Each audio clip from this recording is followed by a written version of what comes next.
Salut à tous, c'est Gladys, j'espère que vous allez bien. Aujourd'hui je vous retrouve dans une nouvelle vidéo pour vous présenter mon bilan lecture du mois d'octobre. J'ai trop hâte de vous présenter tout ça puisqu'il y a de belles pépites dans le lot. Avant de vous présenter les romans que j'ai lus, j'aimerais vous parler rapidement des différents webtoons que j'ai pu lire au mois d'octobre puisque j'en ai lu beaucoup mine de rien. Je vous ai proposé toute une vidéo autour de ces webtoons là si jamais vous souhaitez mon avis détaillé sur ces livres.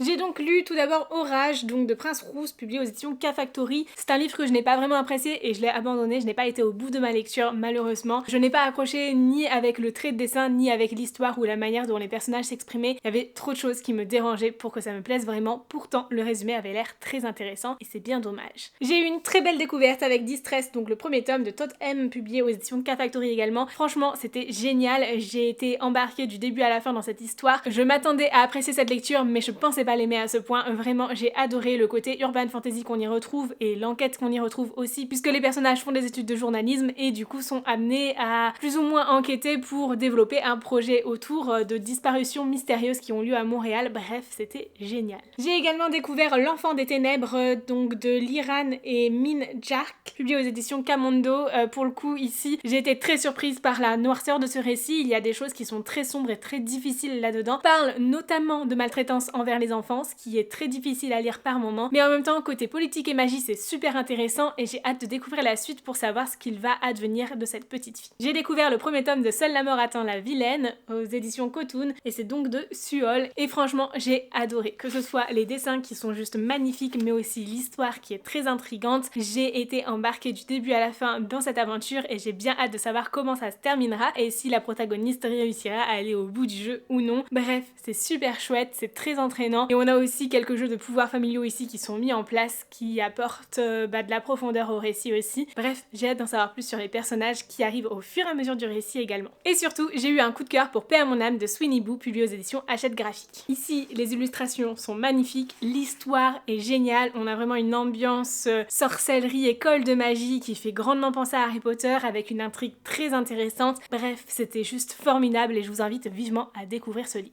Bien évidemment, il s'agissait ici de mon avis express sur ces livres, mais si vous voulez quelque chose de plus détaillé, n'hésitez vraiment pas à aller voir la vidéo que j'ai faite à ce sujet. Et d'ailleurs, j'y parle de d'autres webtoons aussi, en plus de cela. On continue avec mes lectures de contemporain, puisque j'en ai lu pas mal finalement début octobre, mine de rien. En contemporain young adulte, j'ai lu le tome 4 de la saga Inheritance Games de Jennifer Lynn Barnes, publié aux éditions Pocket Jeunesse. C'est ici le 4e tome de la saga, mais en réalité c'est plus un genre de spin-off autour des frères Hawthorne, et du coup c'est un petit peu différent de la trilogie principale. Ici on suit les frères Hawthorne, en particulier Jameson et Grayson, qui sont les petits-fils du fameux milliardaire qui a donné toute sa fortune à Avery Grams dans le premier tome. Et ces personnages ont donc lié une relation avec Avery, mais on n'est pas centré sur le personnage principal de la trilogie, et c'est pour ça que je vous dis c'est un peu un spin-off finalement. Ici on va suivre les frères avec une alternance de points de vue où en fait ces frères ont toujours été élevés depuis leur plus tendre enfance dans l'objectif de compléter les missions données par leur grand-père, de résoudre des énigmes etc,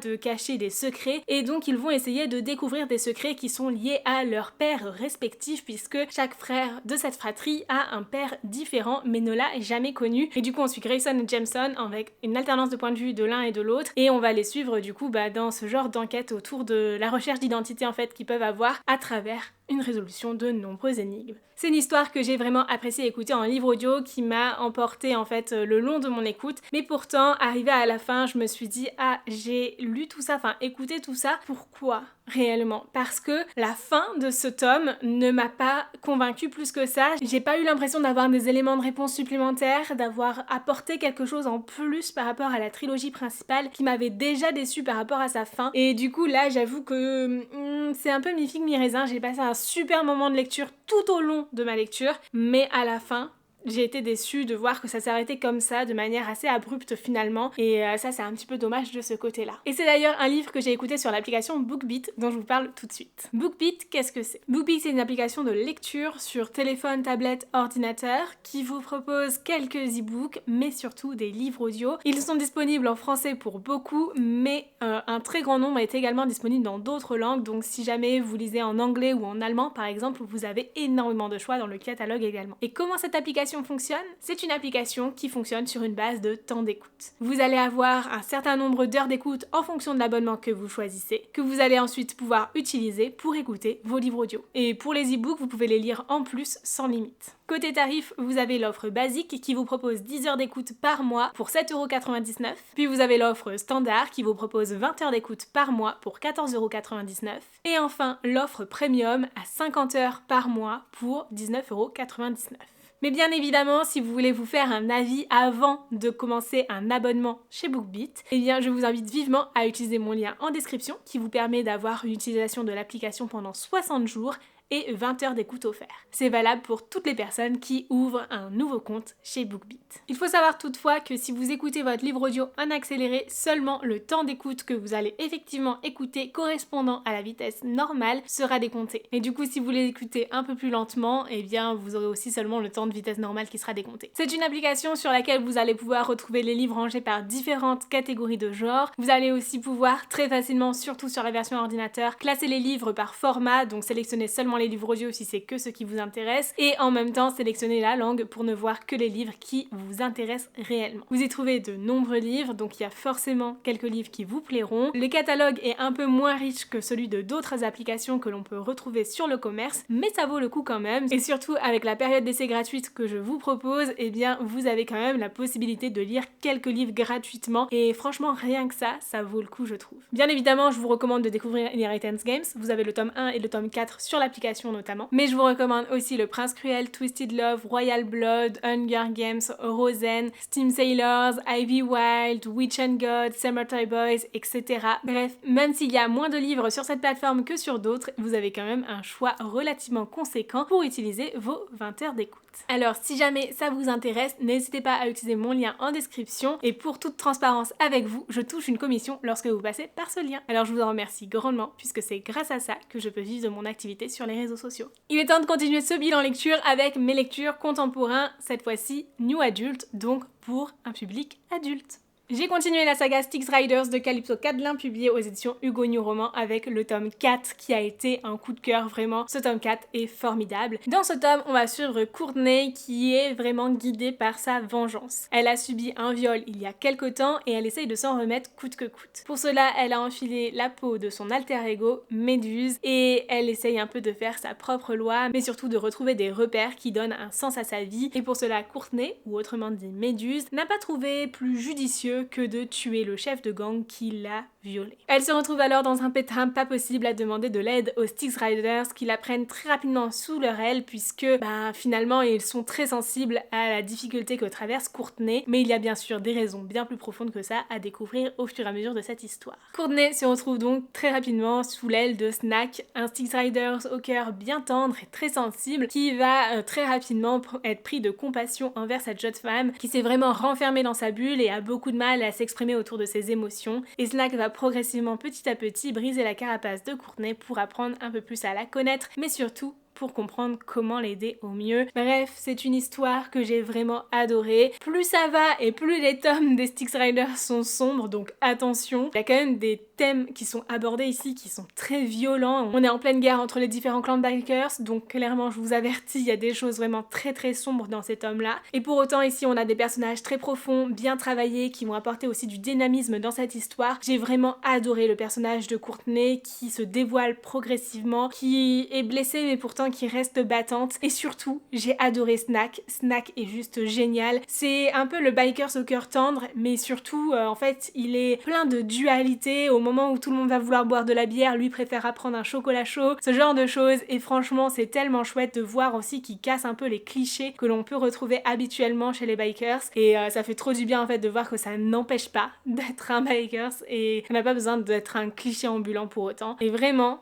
leur relation est tellement adorable. J'ai adoré cette relation pleine de bienveillance et de douceur entre ces personnages dans ce monde de brutes, disons-le clairement. J'ai donc enchaîné avec le tome 5 de cette saga que j'ai un peu moins aimé. C'est le tome que j'aime le moins dans cette saga malheureusement. Dans cette histoire, on va suivre Don qui a un peu une double identité, en tout cas il a un peu vécu plusieurs vies puisqu'il a été à la fois un Styx Riders, puis un policier, puis il a fait de la prison, puis il est redevenu un Styx Riders mais cette fois-ci nomade. Et en fait, les Styx Riders ont beau être ses amis d'enfance, ils ont beaucoup de mal à accepter le fait qu'il ait été policier à un moment donné. Et pour autant, à ce moment où la tension entre les clans de bikers est à son apogée, ils sont au précipice d'une guerre, Don est rapatrié à Pelec Lake, il est appelé pour aider les Styx Riders, leur prêter main forte, sauf que pour lui c'est très difficile à vivre puisqu'il a un passé avec Pelec Lake. Au-delà de sa relation avec les Styx Riders, Don a perdu sa famille, enfin ses parents sont décédés et il doit se rendre dans le chalet familial, faire face à ses souvenirs, etc. Bref, c'est un moment extrêmement dur pour lui. Sauf que quand il arrive sur place, il se rend compte que ce chalet est squatté par Sirène, une jeune femme qui a l'air de fuir quelqu'un, quelque chose, on sait pas exactement quoi, et il va essayer de comprendre ce qu'elle fait vraiment là. Le truc, c'est que j'ai eu beaucoup de mal avec le personnage de Sirène, qui en plus d'être très mystérieuse dès le départ, où on sait pas exactement pourquoi elle est là, parce qu'elle cache énormément de choses et on le découvre au fur et à mesure, est un personnage qui ne m'a pas tellement plu, ou en tout cas auquel je n'ai pas réussi à m'attacher, et ça c'est un peu dommage par contre, mais j'ai adoré le personnage de Don et la bienveillance dont il fait preuve malgré les difficultés qu'il rencontre. Bref, c'est quand même un chouette tome, c'est un tome qui encore une fois est encore plus sombre que le précédent, qui en même temps va aborder des sujets très importants autour de la famille, celle que l'on se choisit, de la famille de cœur. C'est vraiment le sujet phare de cette saga et je l'aime tellement pour ça. Mais voilà, j'ai eu beaucoup plus de mal avec le personnage de Sirène et du coup, pas ricoché avec la romance, ce qui est un peu dommage dans une romance en soi, malgré que tous les à côté m'ont énormément plu. Ensuite,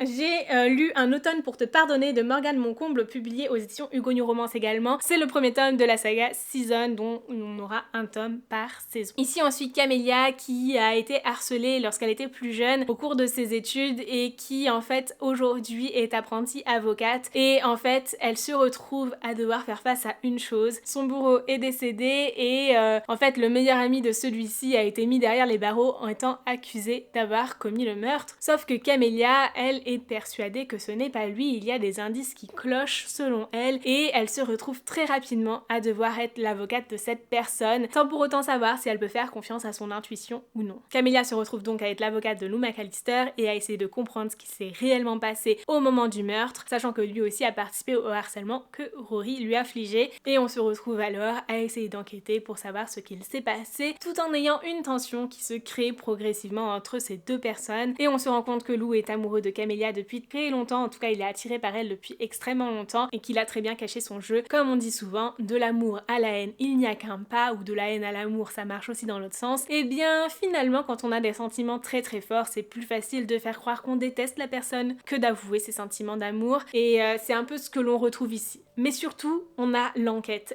qui est au centre de l'histoire, qui va être vraiment sous forme d'énigmes, un peu comme dans Inheritance Games finalement, et ça m'a quand même pas mal surprise, je m'y attendais pas du tout, mais en même temps des révélations au fur et à mesure de l'histoire, dont j'ai pu voir certaines venir, mais pas toutes. Clairement, je suis tombée des nues, arrivée à la fin, j'ai été hyper surprise. Ce que j'ai vraiment apprécié ici, ça a été surtout cette partie d'enquête qui est très importante pour une new romance. C'est vraiment le cœur même de l'histoire au-delà de la romance passe en second plan et j'ai apprécié le fait qu'on ait une alternance entre les chapitres de Camélia et de Lou, mais surtout que de temps en temps on ait aussi des chapitres du point de vue de Rory, donc de la victime, le jour du meurtre. Et franchement, ça c'était génial de ce côté-là. Bref, je vous invite vivement à découvrir cette histoire si elle vous intéresse, si vous aimez aussi l'ambiance un peu Dark Academia, puisqu'on retrouve quand même certaines choses de cette ambiance, pas tout, mais certaines choses, et en particulier le fait que ça se passe à Édimbourg et qu'on a ce cadre aussi de paysage qui fait un peu voyager finalement. J'ai adoré cette lecture et je vous la recommande vivement. Et la dernière new romance que j'ai lue, ça a été Rebel University. D'ailleurs, je crois bien que je l'avais même commencé, si je me trompe pas, en septembre et que je l'ai terminé en octobre. Et donc c'est de Alfreda Henwy et Alicia Garnier, publié aux éditions Hugo New Roman. On est sur le premier tome d'une saga en 4 tomes si je me trompe pas. Ici on suit Harper qui est étudiante en journalisme, qui est également militante body positive sur les réseaux sociaux et qui est très investie également dans la radio de Rebel University où elle propose des émissions sur les tueurs en série.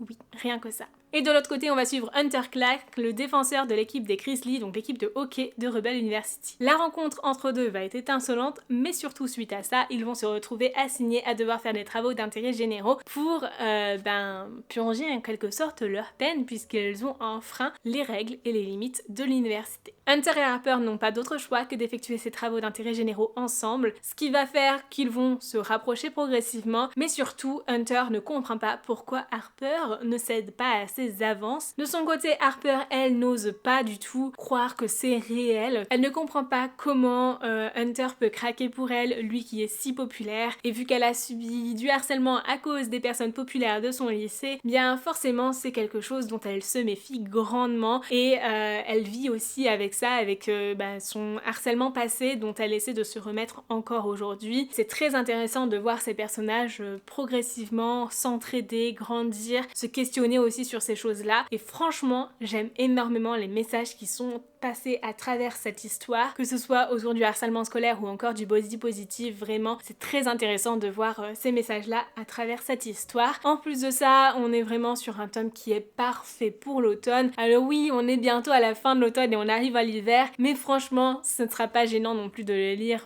là maintenant si jamais vous commencez la saga maintenant. Côté personnages, on a aussi quelques personnages secondaires qui sont pas mal développés, en particulier la meilleure amie d'Harper, mais aussi quelques membres de l'équipe des Grizzlies, et franchement c'est très intéressant de voir ces personnages là développés. On a vraiment cette ambiance bande d'amis en fait qui se crée, et surtout ça donne bien envie de découvrir la suite des tomes qui porteront sur ces personnages là justement. Donc vraiment, si c'est une saga qui peut vous intéresser, je vous la recommande vivement, puisque clairement elle reprend de nombreux codes de la romance universitaire, et si vous avez lu Off Campus, c'est je pense la saga dont elle se rapprochera le plus. Côté imaginaire, j'ai lu quelques livres également que je vais vous présenter tout de suite.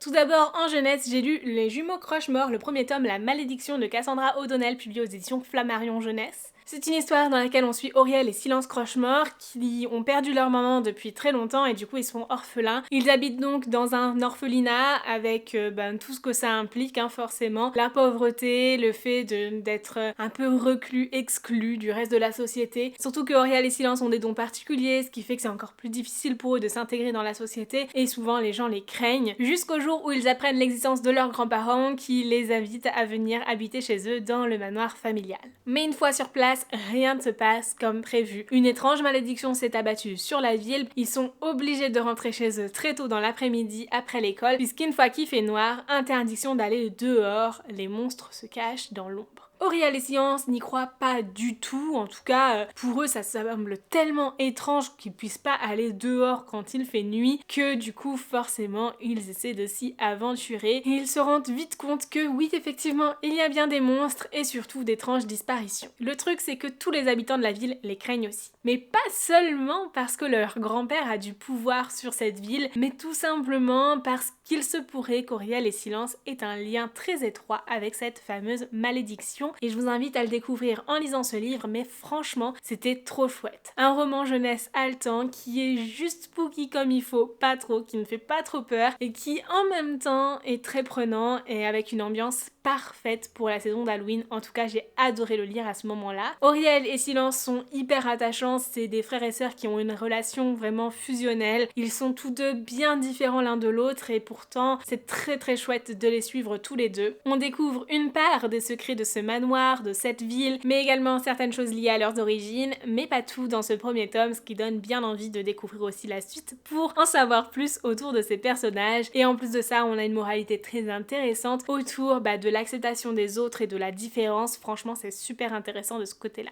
Je vous invite vivement à découvrir cette histoire si c'est quelque chose qui peut vous intéresser car je l'ai adoré. Ensuite, cette fois-ci dans un genre plus young adult, j'ai lu le tome 3 de Ivy Wild, SOS Fantôme en détresse de Hélène Harper, publié aux éditions Bookmark. Cette fois-ci, c'était vraiment trop chouette, comme pour les deux premiers, c'est vraiment une saga chouchou Ivy Wild. J'aime trop cette histoire. Ici, on suit Ivy qui, suite aux événements des tomes précédents, s'avère être une sorcière. Bon ça, on le savait déjà, mais surtout, eh bien, elle peut maintenant voir les fantômes et ça, c'est pas tout à fait normal. Surtout lorsque ces fantômes lui apprennent qu'il y aurait une personne qui assassine des sorcières. Elle se sent tout de suite vraiment visée puisqu'elle-même en est une et se retrouve alors aidée de Winter pour mener l'enquête et essayer de comprendre ce qu'il s'est passé. Le tout avec énormément d'humour, de dérision, bref, c'est génial. J'adore Ivy Wilde, elle est juste formidable, elle est tellement drôle et en même temps très talentueuse tout en étant fainéante. Enfin bref, c'est génial de la suivre, mais en plus de ça, j'aime énormément sa relation avec Winter. Franchement, c'est très adorable comme relation, c'est des personnages qui sont hyper complémentaires l'un de l'autre et qui s'équilibrent mine de rien grâce à leur complémentarité. J'ai adoré l'intrigue de ce tome qui est très prenante où on va avoir des révélations au fur et à mesure, encore une fois, de l'enquête que Ivy va mener et franchement c'était très intéressant. Encore une fois, l'autrice a su se réinventer en trouvant une intrigue qui n'était pas vue et revue dans les tomes précédents et franchement super intéressant d'avoir quelque chose d'encore une fois assez original. Et par contre, si je dois trouver un point négatif dans tout ça, c'est je pense le fait que l'ordre magique paraît hyper spectateur de ce qu'il se passe sans pour autant agir réellement et ça c'est un peu dommage parce que en fait je comprends la facilité de le rendre spectateur mais en même temps on parle quand même de l'ordre magique et du coup c'est assez étonnant qu'il reste autant en retrait de ce qu'il se passe alors qu'on parle quand même de fantômes qui témoignent de la disparition de sorcières et pas juste quelques sorcières, vraiment on parle quand même d'un nombre énorme de sorcières qui sont assassinées dans le but de les utiliser pour des rituels etc. et l'ordre magique paraît complètement impuissant face à ça. Du coup ça manque un peu de réalisme de ce côté là c'est sûr, mais d'un autre côté c'est aussi une facilité je pense pour l'autrice pour traiter vraiment son enquête en ayant forcément Ivy et Winter au centre en tant qu'enquêteurs. En tout cas si vous aimez la sorcellerie, l'humour, l'urban fantasy, les enquêtes et tout ça, allez-y, foncez, c'est une saga pépite à découvrir absolument. Il reste du coup le tome 3.5 après celui-ci qui est un petit tome tout court, une nouvelle autour de Noël, du coup j'espère le lire à ce moment-là mais il faudrait d'abord que je me l'achète pour pouvoir le lire pour Noël. Ensuite j'ai également lu au mois d'octobre en lecture commune sur mon Discord Le sang et la cendre de Jennifer Allen-Schott publié aux éditions de Saxus. On est cette fois-ci sur un récit new adulte, bref, un peu explicite et du coup pas à mettre entre les mains des plus jeunes.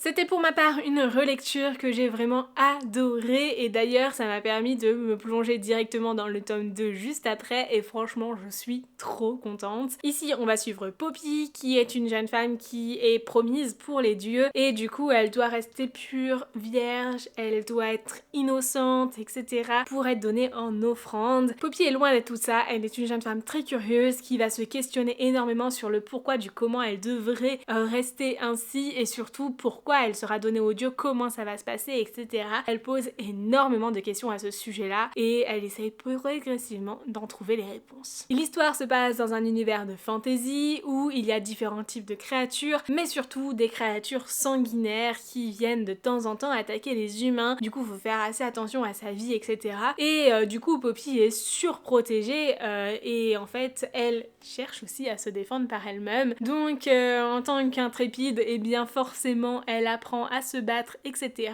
Mais surtout, elle est tellement curieuse qu'elle va chercher aussi à comprendre quelques petites choses concernant les libertés de la vie, etc. Jusqu'au jour où elle tombe sur Hawk, dans un lieu où elle ne devrait pas du tout être et que lui va la prendre pour une autre personne et l'embrasser.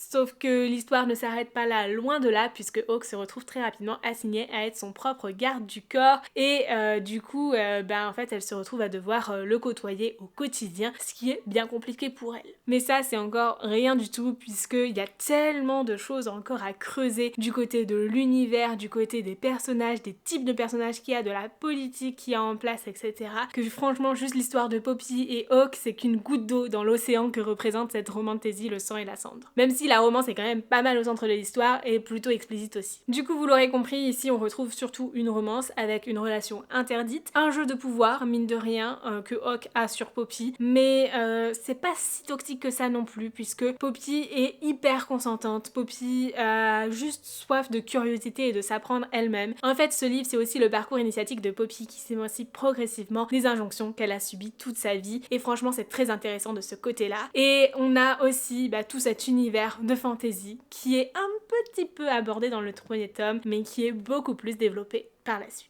Alors franchement, je suis trop contente d'avoir relu ce livre parce que ça m'a permis, comme je vous le disais, de me plonger directement dans le tome 2, de l'apprécier encore plus parce que je savais que si je commençais le tome 2 sans faire une relecture du premier tome que j'avais lu il y a bien longtemps en VO, eh bien peut-être que je passais à côté de certaines choses et je suis bien contente de l'avoir relu pour ça. Ça m'a remis les idées en place, même si finalement je me souvenais quand même de pas mal de choses du scénario. Et ça m'a permis aussi de comprendre certains indices qui étaient donnés dès le départ sur un retournement de situation que je n'avais pas vu venir la première fois et du coup de voir comment il était instauré dans l'histoire, c'était vraiment super chouette. Et vous le savez, je finis rarement un mois sans avoir des lectures en cours, du coup il est temps que je vous les présente. Tout d'abord j'ai fini le mois d'octobre en lisant Zacharie et Jérémie, rencontre surnaturelle au Louvre de Madeleine R. Kennedy d'après une histoire de Jérôme Patalano. C'est un récit extrêmement court qui fait une centaine de pages, qui est une petite nouvelle qui se passe lors de la nuit d'Halloween. Je me pensais le lire à Halloween, mais du coup je l'ai commencé à ce moment-là et je ne l'ai pas terminé. Pourtant j'aurais pu, hein. Mais non, je l'ai terminé un peu plus tard finalement. Dans cette histoire, on va suivre Jérémie, un employé du Louvre qui est abattu suite à une rupture amoureuse qu'il ne comprend pas du tout. En fait, finalement,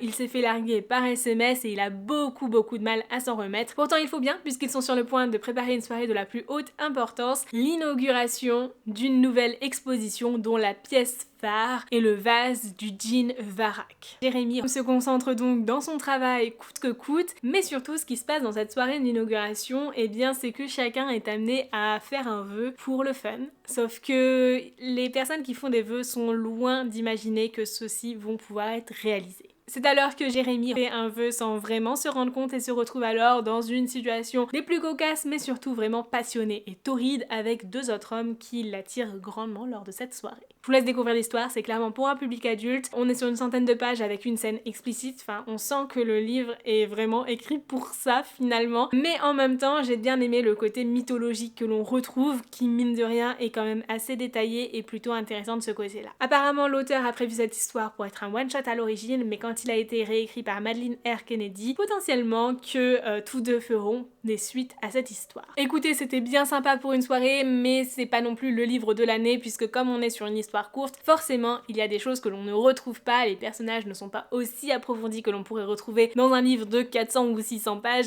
c'est sûr, et du coup c'est un peu plus compliqué de s'attacher à eux, de comprendre qui ils sont exactement. Pourtant il y a des choses très intéressantes qui sont amenées ici et malgré tout je pense que c'est pas un livre qui reste en tête tout le temps, mais c'était sympa à lire. Ensuite, dans un genre complètement différent, à la fin du mois d'octobre, j'ai commencé Terreur à Smokolo de Catherine Arden, publié aux éditions Pocket Jeunesse. Alors je l'ai toujours pas terminé, j'ai lu ça. Donc c'est vraiment pas beaucoup, 65 pages. Ici on suit Holly, une jeune fille qui depuis le décès de sa mère est très isolée des autres, elle se réfugie énormément dans les livres, etc. Jusqu'au jour où elle va rencontrer une jeune femme qui a décidé de jeter un livre dans une rivière. Pour Holly, c'est un sacrilège, c'est hors de question de jeter un livre dans une rivière. Forcément, un livre ça a une vie, un livre on peut continuer à le partager à d'autres personnes. Elle ne comprend pas comment quelqu'un peut penser le jeter à l'eau. Et du coup forcément, malgré tous les avertissements que cette jeune femme veut lui donner, Holly récupère le livre et se plonge dans cette lecture. Une lecture des plus horrifiques, mais qui en même temps pourrait être vraiment réalité. J'ai franchement pas beaucoup plus lu donc je peux pas vous en parler plus que ça, mais franchement j'aime beaucoup le début, c'est juste que une fois Halloween passé j'ai eu beaucoup plus de mal à me replonger dans ce genre d'ambiance. Je voulais vraiment le lire avant ça parce que pour moi c'était le livre parfait pour la saison et en fait arrivé au mois de novembre j'ai changé vraiment d'envie de lecture et du coup je me suis pas replongée plus que ça dans cette histoire, ce qui est dommage et j'espère vraiment me replonger dedans plus tard parce qu'il me reste 200 pages à lire, ce qui n'est pas non plus énorme et si je me penche un petit peu dessus je peux le lire très rapidement mine de rien et j'ai vraiment envie de me faire un avis sur ce livre parce que ça fait très longtemps que j'ai envie de le lire. C'est un livre que j'avais déjà repéré lorsqu'il n'existait qu'en anglais, que j'ai mis dans ma wishlist lorsqu'il est sorti en français en brochet et maintenant qu'il est publié en poche, j'ai franchement plus d'excuses, alors du coup j'ai bien envie de continuer cette lecture. Mais là on approche de Noël et du coup je me dis ça va être un peu compliqué parce qu'en plus j'ai une pile longue comme le bras de livres que j'aimerais lire avant le salon du livre et de la presse jeunesse de Montreuil pour les faire dédicacer. D'ailleurs j'y serai du vendredi midi à peu près au dimanche soir, donc si jamais vous voulez qu'on se voit sur le salon, il n'y a aucun souci. Je vous ai même fait des petits stickers à vous offrir si jamais on s'y voit. Bref, Terreur à Smoke Hollow, c'est un livre que j'ai trop envie de lire, mais du coup c'est vrai que je sais que là je vais aussi commencer à lire des livres de Noël, etc.